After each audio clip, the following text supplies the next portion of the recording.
last week, and we had a few more this week. And today we're at Whitcomb House in Milford, which is on Route 140, just past the Dairy Queen, as you head your way out of town.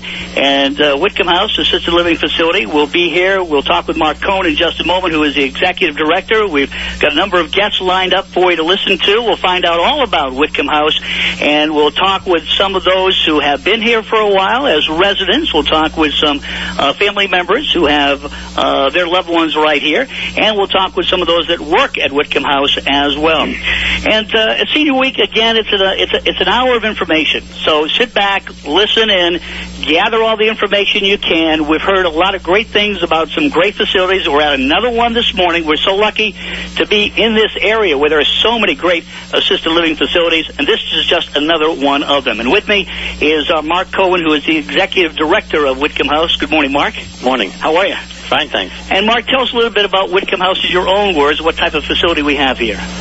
Well, we're really lucky that Whitcomb House, because we're a family-owned community, so we don't have that big corporate structure that requires us to do certain things and jump through certain hoops, and we can make it more home-like for our residents and meet their specific needs. You know, I often say that cookie cutters are great when you're making cookies, but you know, looking around the room here at a bunch of our residents, you can see that each person's different. Each person has different needs.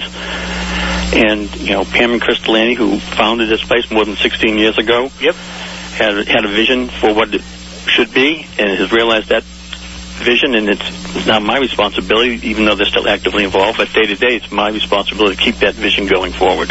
Now, have there been some other facilities that you have worked at in the past before coming to Whitcomb House?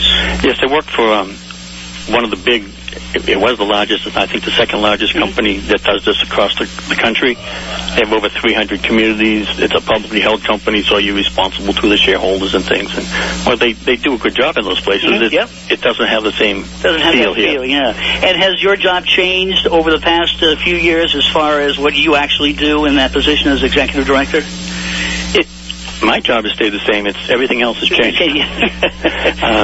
You know, when assisted living started in this country, and really the big start was probably 30 years ago, people were coming into our buildings younger and healthier. But because advances in medicine and just changes in society, people tend to come in a little later and need a little bit more care. But you know, it's fun to come to work every day. We have great people who live here, and everyone has great stories, and I get paid for it. That's right, and we're going to hear a few of those stories this morning, beginning with Norma, who is sitting right here with us. Marc, we're going to let you go. Okay, thank you. And we'll check in with Marc again later on in the broadcast, probably towards the end.